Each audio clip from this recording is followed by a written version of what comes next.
Commencing countdown. 3, 2, 1. This is the contracting experience. Connecting government contracting professionals to the world around them through conversations with acquisition influencers, insights into evolving hot topics, and sharing lessons learned from the field.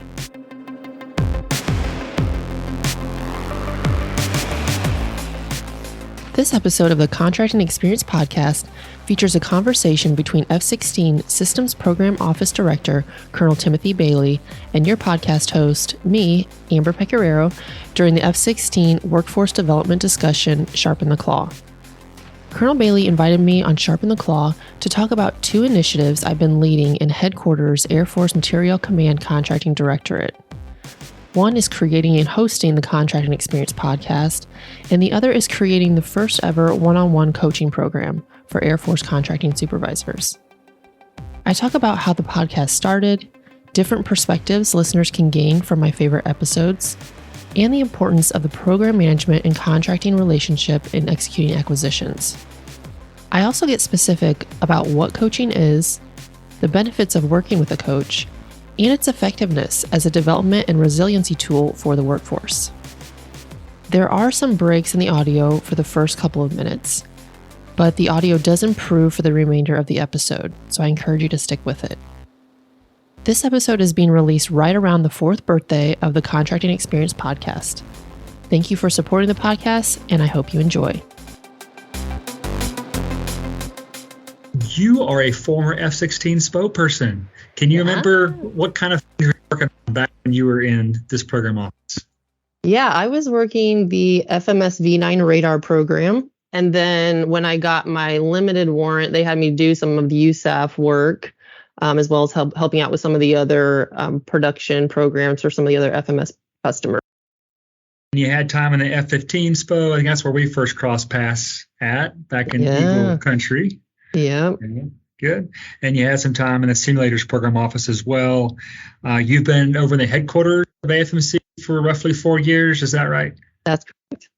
Yep. And the way that I crossed paths with you again was, you are the host of a great podcast called The Contracting Experience that really helps connect acquisitions professionals, with the network of stakeholders around us. The stats that I have is at like 69,000 downloads of the podcast episode. Impressive. Yeah. Who knew? Contracting podcast. That's right. It says you also developed the first ever AFMC contracting supervisor one-on-one coaching program, and that you conduct leadership coaching with contracting supervisors from across the centers within AFMC. And the last thing I'll mention in your bio here is that you are also a coach for the Department of the Air Force and the coaching cadre under the A1, and you are working to create for the coaching culture across the Air Force. So Amber, what's not in the official bio? So as I was, building that career that you just kind of read off, I was also building a family. So I'm a mom of 4 kids, ranging in ages from the oldest about to turn 10 in December and the youngest is 2. So he was born right at the beginning of COVID. So we know how long we've been there. He's kind of walking around now. So that's been a huge part of my personal life and has definitely impacted my professional life. Yeah, let's just talk about that for a minute. There's probably a number of folks on the call that have a similar circumstance. Maybe they're, a new parent or a new mom.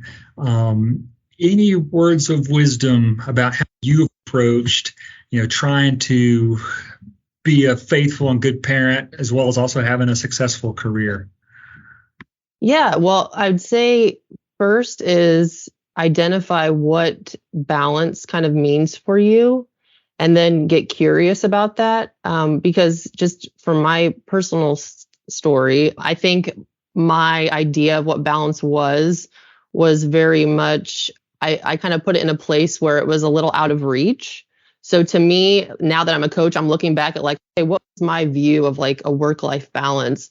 And for me, it now that I can kind of look back and look at those thoughts, it was, okay, I want to be like the best mom. I want to be the best wife. I want to be the best supervisor and contracting professional. Well, that's just not realistic when you look at it. And so if you kind of hear that description of what in my brain was like the subconscious, like measuring stick of what work-life balance was, it really was kind of unattainable, right? So number one, you didn't hear anything of like Amber in there. That was kind of me. How can I be of service to my different roles in my life? But I wasn't actually making myself a priority in my life. And so, lack of self-compassion, lack of ability to give myself grace, that kind of thing.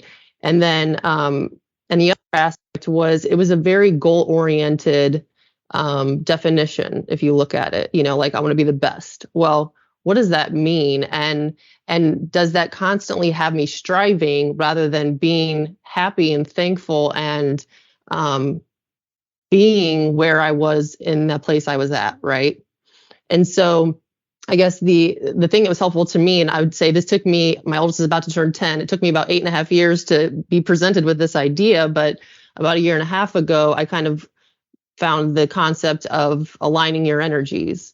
And for me, that looks like, and if you can kind of see in the background, I have the yin yang symbol, but that is kind of like the interconnectedness of the world, right? The dark and the light, the being energy and the doing energy. And so if you listen to my definition of what it was, work-life balance, it was totally in that doing energy, right? Like striving for excellence, being goal-oriented, having that structure and all of that. But it was missing the creative energy, the intuition, the presence, the stillness, and being able to be in that place.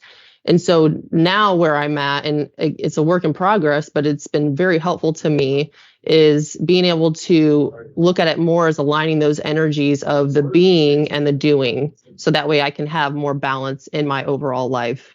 Yeah, that's a topic I don't know if we intentionally discuss enough, so I'm glad that you gave some initial thoughts.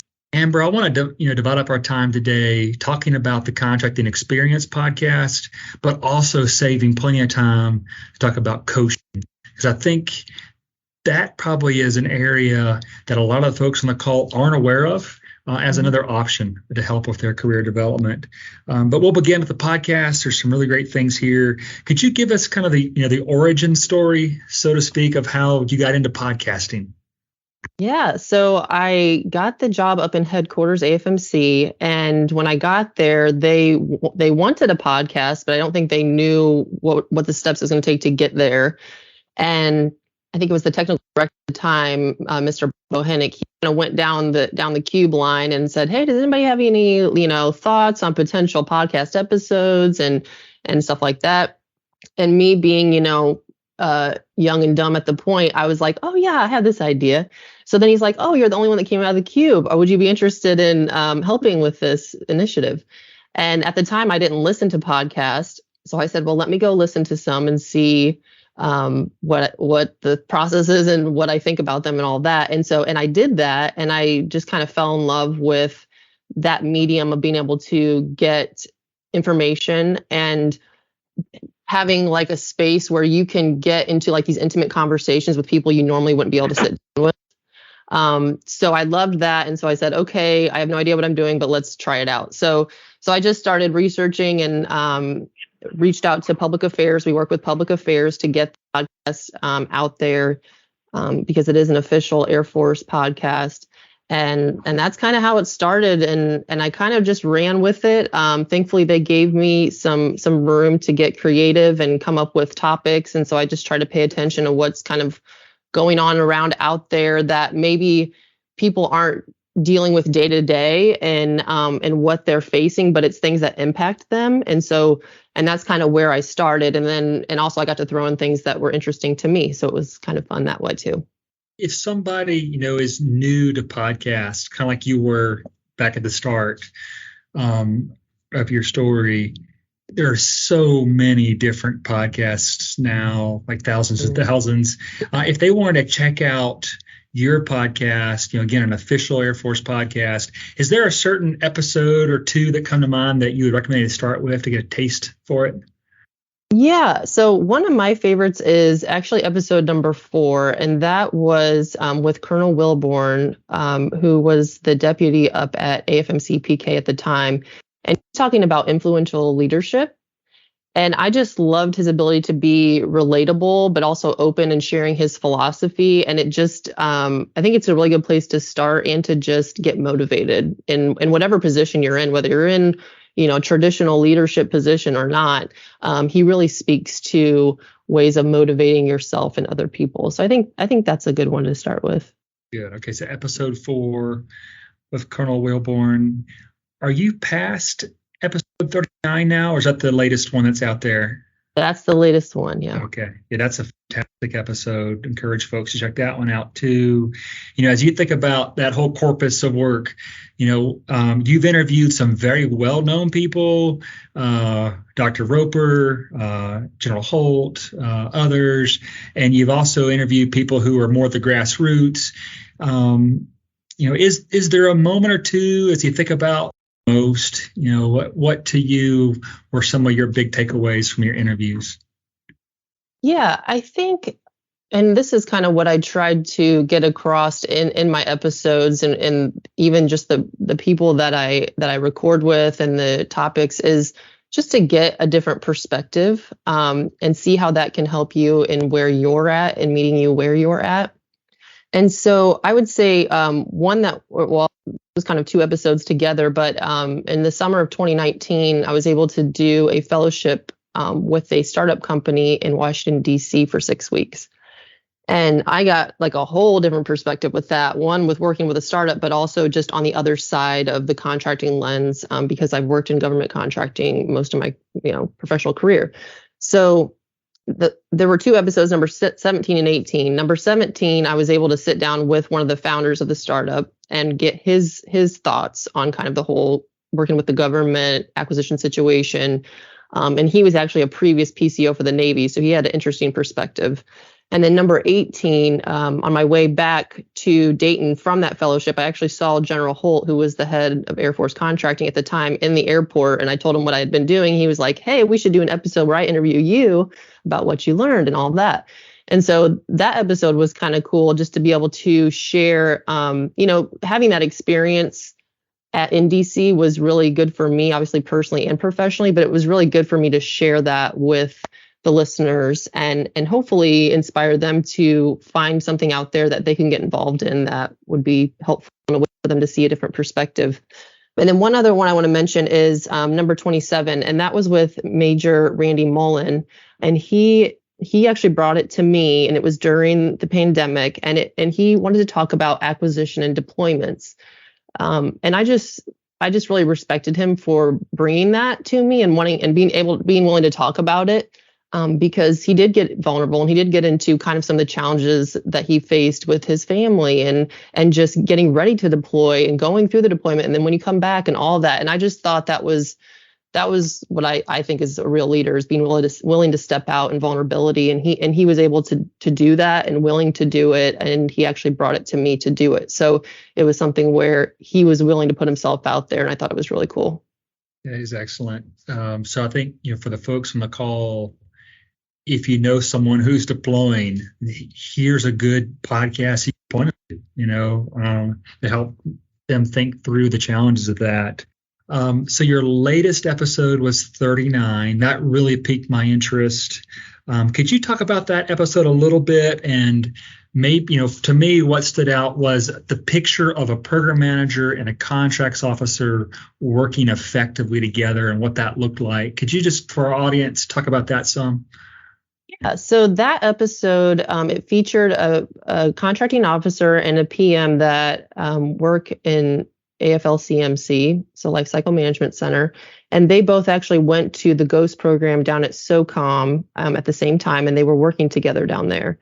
And what I took from that conversation that they were sharing is that, down there they were able to really get a good sense of, one, getting on the same page of what the mission is. And so I think that's something that's super important, no matter where you're working, is understanding what the mission is, And also making sure that you are on the same page as your team, your program manager, your contracting officer, the other IPT members, all kind of understanding like where you fit in the bigger puzzle.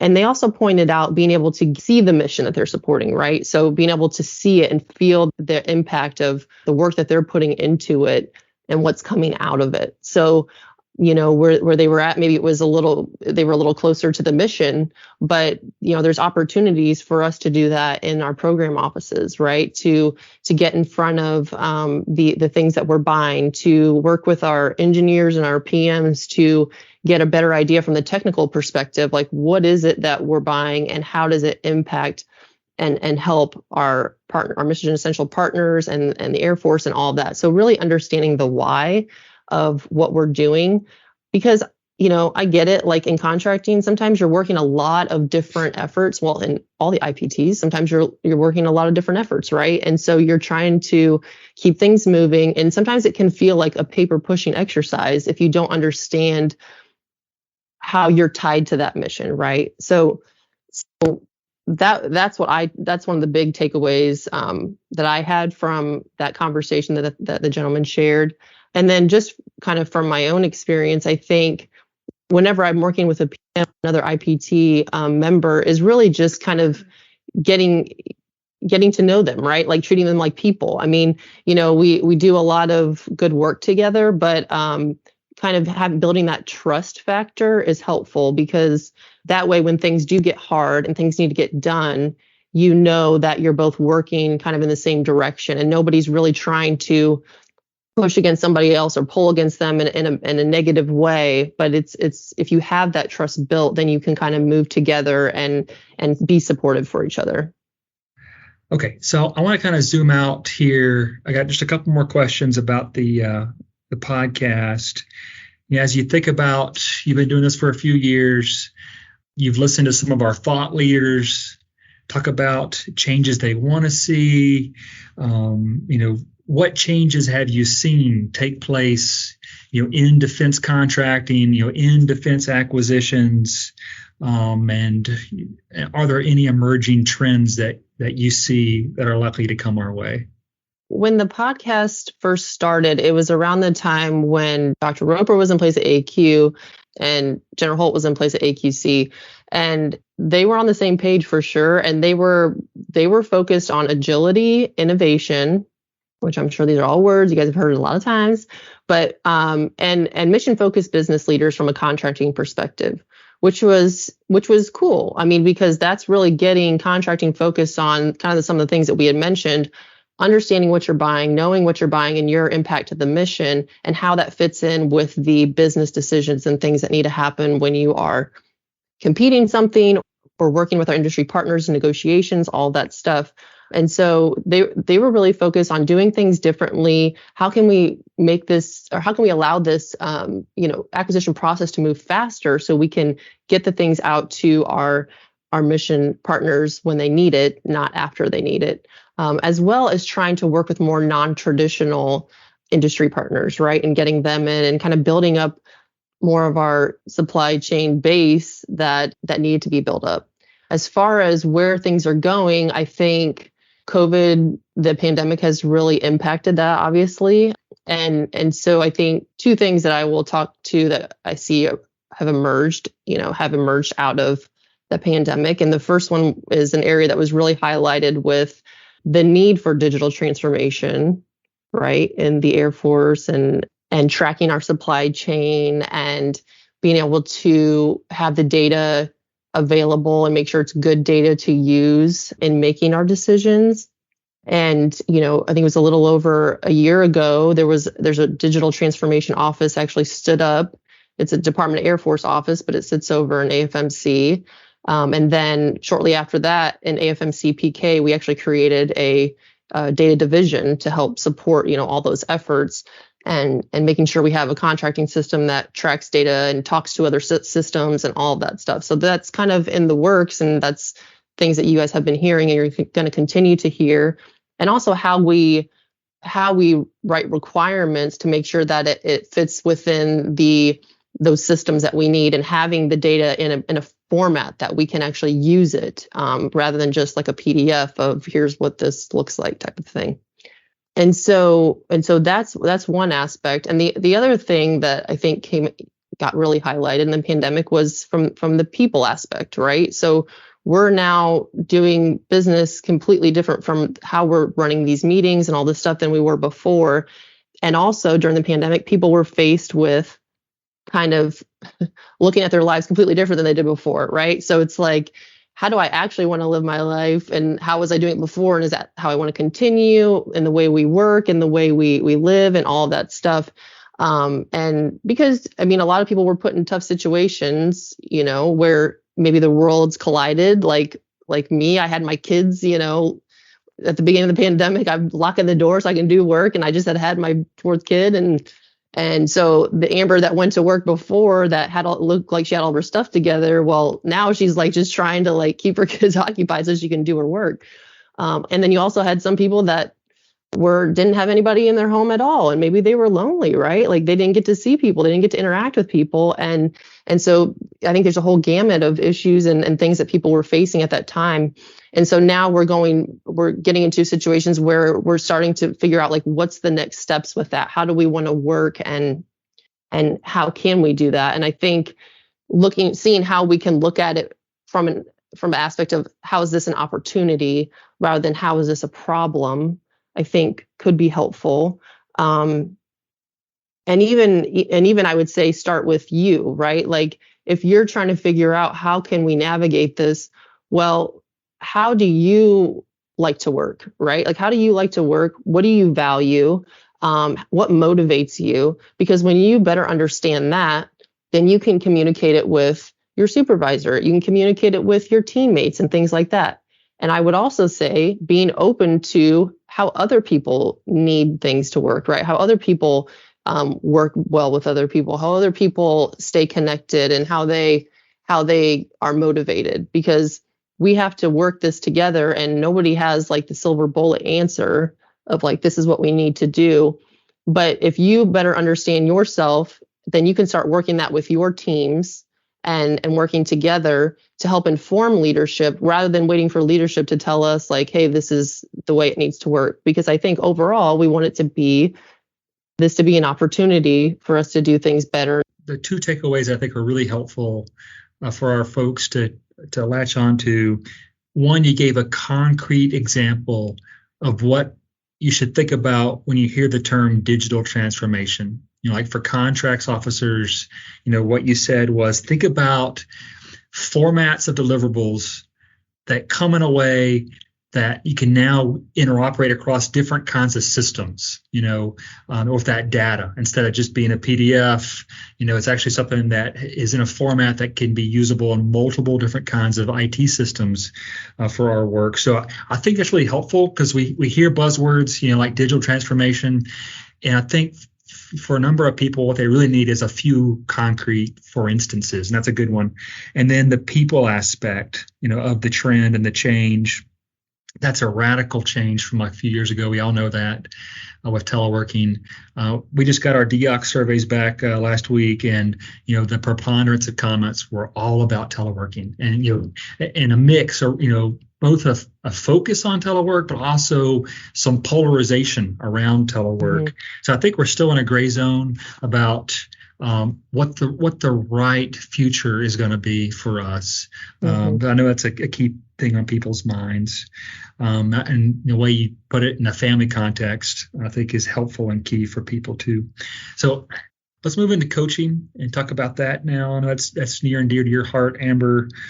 I think it'd be helpful just to start off the real basic question. How do you define coaching in this context of our workplace?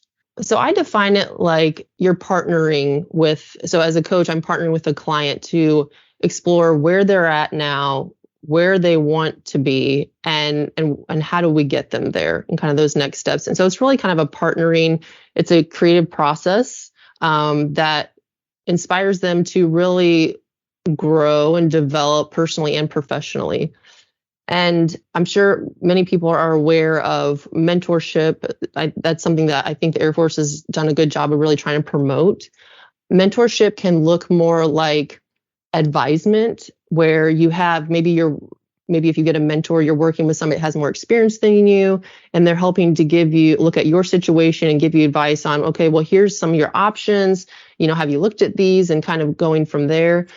From more of a traditional coaching standpoint, it's really focused on helping pull from the client what the next steps are or where they want to be and that kind of thing. So it's really helping them get reflective on their situation, their current situation, and whether it's they're facing an issue or they just want to do something better or they want to figure out an easier way to do something, and then helping them get curious about the way things are and then what might need to change or be different to move forward, and then the steps to do that. And I've heard of like coaching is kind of like if you have like a personal trainer and where you are in a place where you're kind of like you're functioning as your maybe your personal performance, but if you want to get to thriving, then that's why you work with a personal trainer to help you get that. So it kind of helps you get to where you want to go a little faster because you're focused and you have somebody there to help you focus, to help set aside that time and that energy to really focus on a particular area that you want to get into. Excellent. So I've used a coach for 5 years or so. It's been very helpful for me. It really, like you said, the coach just asks questions. And it's like a Socratic method, trying to force me to think some things through that I probably haven't given enough thought to before. But now we're talking about coaching at more of the entry part of a career, So could you give an example of, let's say, someone that's in the early part of their career signed up for a coach? What would a session be like? Kind of what would be typical that they could expect from having a coach? I run my sessions pretty similarly, depending, on the client. And I've worked with people that are maybe in a management role and people that are not. And it's really just the first part is setting the expectations that, this is a confidential space, because when I have my sessions, I'm not going to be sharing this information. And this is actually has been really good feedback from the supervisors I worked with that, when you're a supervisor, you do have to, and even when you're a regular person, right? Like you have people in your life that you maybe want to look a certain way to. You don't want them to think like, hey, I don't have my stuff together. So really having somebody that you can talk to where you can delve into maybe some of those vulnerabilities, which is really where the growth happens, but in a safe way to where you don't have to worry about that information getting out. So I set the expectations that it's a confidential space. I'm going to meet you where you're at, right? Like I'm not going to expect you to come in with all of these things. I'm going to expect you to be invested in your development. And so they're going to get out of it what they put into it. And so really just setting those expectations, but not putting pressure on them that, hey, we need to reach all these results, because, and this is just in getting in coaching in general, as you could probably hear from my description of work-life balance, I'm a high achiever, right? So previously, when I was contracting officer, going through the contracting officer boards, I want to know all the answers to all the questions. I want to know them all, right? Well, coaching is like the complete opposite, which has been a great transition for me, right? Where I am not supposed to know the answers, and I'm not expected to know the answers. I'm expected to stay curious with the client. And so a big part of that is not trying to lead them down a path that I think like, oh, this is where they need to go, so I'm going to take them here. It's really staying neutral. And so that's been a really great development for me, just and why I love coaching so much is it's really pushed me to go to that place, to have that, balance that we talked about at the beginning of not having the answers, but still being a support system for them to know that they're in a safe place to explore different areas if they want to. Good. You helped address a question I wanted to get to, and that was about the difference between having a good first level supervisor and a coach. And I think the example you gave to me makes total sense. There's certain things that you wouldn't want to admit or say to your first level supervisor, but they'd be totally fair game, to admit right to a coach and to work through. So I think for, folks on the call today, one of the takeaways is it's not excessive to say you need a good first level boss, you need a mentor, and you probably need a coach too. These are all different assets that can be useful for you in your development. Amber, I'll give you a chance to follow up on any of that I said, and then I'll open it up to see if there's any comments from the team today. No, I think it's good. And I just kind of want to hone in. We talked about giving examples. I think it might be helpful to do that and talk about the benefits of coaching. So, I talked about one was the confidential space to actually explore that stuff, getting access to your blind spots. So the what I brought up at the beginning about my thoughts of like, I need to be the best this and the best that, and that's kind of my bar, what I'm setting for myself subconsciously without knowing it, that's a blind spot. Because if I'm operating with that in my subconscious, that like, this is what I need to be doing, then I'm not going to be getting the results that I want of actually having balance, right? So that's a great thing to point out, is that you get, that's part of the great thing of coaching, is you get access to those blind spots that maybe you wouldn't have seen. And then the other thing that I wanted to touch on was getting faster results. So using that same example, if I would have actually gotten conscious about these thoughts that I was having that was driving my behavior about work-life balance, then I probably could have addressed them a lot sooner than 8.5 years after being a mom the first time, right? So that's one of those things where if you can identify something where you're like, something's off here, and so I want to know what's my current thoughts about that, write those down, get them out of your head and in front of you, and then allow yourself to get curious about those things. So is it true that I need to be the best at all these things? No. Why is my name not on the list of balance? Those kind of things. So getting curious. And so just to share some examples. So one that we touched on. So when I was working with a supervisor, I was coaching him on coaching his people. And at the end of the conversation, because he saw how I was coaching him, not having an agenda or I need him to understand my authority in this area, but it's more about how to help him get there. He saw that, wait, maybe when I'm coaching my people, I'm trying to lead them down a certain path rather than allowing them the space to come up with something on their own, which is actually going to empower them to do what they want to do. And he got to the point where he was thinking, well, maybe I think I need to show my experience and I think I need to prove it when really I don't. And how much freedom is that when you don't feel like you have to prove to somebody that you belong somewhere, So that's huge. And that's an example of how coaching can help somebody. Another one is just getting awareness of your subconscious thoughts. And this was something that, in my example, I shared with you, but 95% of the activity that's going on in our mind is subconscious. And this is also, your subconscious thoughts are also what drives what you think, what you believe, and your actions and all of that stuff. So when you can bring those things to consciousness, like I had talked about writing down some things, that helps with it. That allows you to really address some of those things that might be influencing your behavior and you don't even realize it. And so one example of that is when I was working with an airman who was feeling just kind of overwhelmed and behind with all of the stuff that they were trying to get accomplished. And so I asked this person, what's the thought that's kind of driving that? And the thought was, I'm dropping the ball.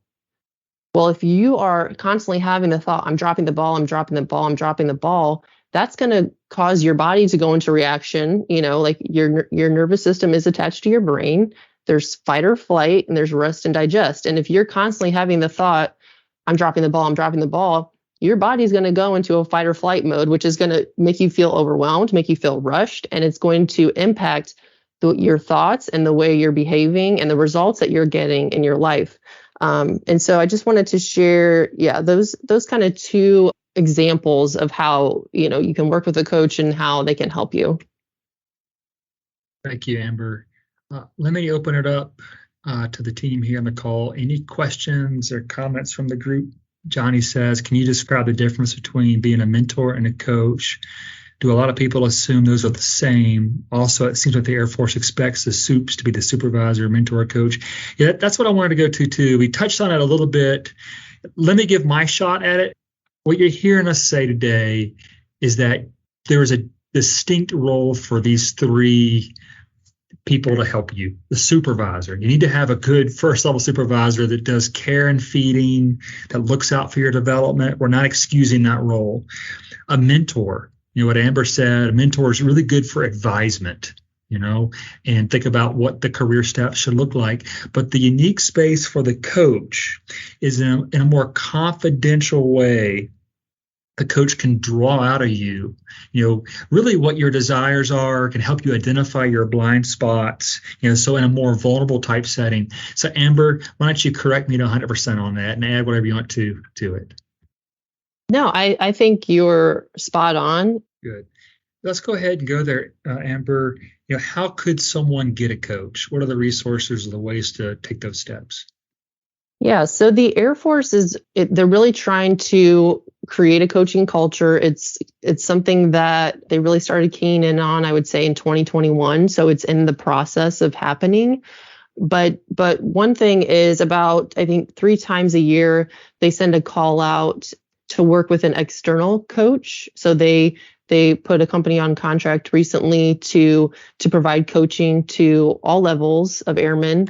And so if you see that call come out, let your supervisor know that you're interested. You can also talk to them about it ahead of time, just in case if they see it, they can kind of keep an eye out for that. And then the Air Force is also trying to develop its internal coaches. And that's what I'm part of with the Air Force coaching cadre. I got my certification outside of the Air Force because I was interested in coaching. And then I've been able to use that being certified in the Air Force as part of this coaching cadre. And my understanding is they put a call out quarterly, but it goes out to different groups depending on who they're focusing on that quarter. So you may not always see that call. They did say that you can, if you're interested in getting a coach, you can email them to see if you can get an out of cycle coach if there's availability, because these coaches are people that are in regular roles, just like you guys are, but maybe they carve out some hours to coach people. So what I would say for that is search in the global AF/A1DI coaching. So I'm saying search it in the global that way to find it, and you should be able to find it. So AF/A1DI coaching. And then I didn't have a chance to look into this part, but I know Air Force Employee Assistance Program is really trying to be a total support for our workforce and any areas we need with wellness, and they do a lot of other things too. So I would encourage you to look up the Air Force Employee Assistance Program, and they very well could have coaches in there as well. I think they do counseling for people. They help with some legal stuff sometimes if you need that. So I would encourage you to check them out, as they might have access to some coaching. And then also, coaching right now is a booming industry. So you can also just go out and look for an external coach yourself. There's coaches for pretty much anything now. And I've done that personally, and I've gotten a lot from it. So that's another option. I think many senior leaders have coaches. It's been very helpful to me as a place to be more vulnerable, to open up, and really at times just to vent, in a way that I really wouldn't feel comfortable doing so with others outside my poor wife. So it's been really useful. Encourage you to check it out. And it sounds like, several of these options that Amber outlined are free, to you. So that's another nice benefit to have. Well, Amber, let me say thank you for taking the time here with the F-16 team. I think one of the new things I learned is, coaching isn't just for development. It's really another resilience tool. There's, mentors and supervisors. They can focus on development and resilience, but really coaching gives you that vulnerable, confidential space. So maybe there's someone on the call today that says, hey, I'm not so much interested in career development, but I definitely am on just helping, I use the word balance, which isn't the best word, but just try to keep everything I've got going on in life going in the right direction and not going off in the deep end. And I think a coach can be another person to help you with that. Amber, I'd like to give you the last word today for the team here from F-16. Well, thank you for having me. And I would just encourage you that as much as a coach is great, and of course I promote coaching, I also promote coaching of yourself. And you can do that through some of the things that I talked about, just even getting aware of maybe some thoughts that are maybe causing you to not feel great or to hold you back from whatever you want to do, and just write them down and just get curious about those. And sometimes just spending reflective time like that can be helpful. Outstanding. Thanks so much, Amber. And thanks to everybody today for being part of Sharpen the Claw. Great to see you. Take care, everybody. If you have suggestions for topics or people to interview or feedback on the podcast, you can submit those at thecontractingexperience@gmail.com. I want to thank you all for listening to the Contracting Experience podcast. Until next time, keep connecting to the world around you.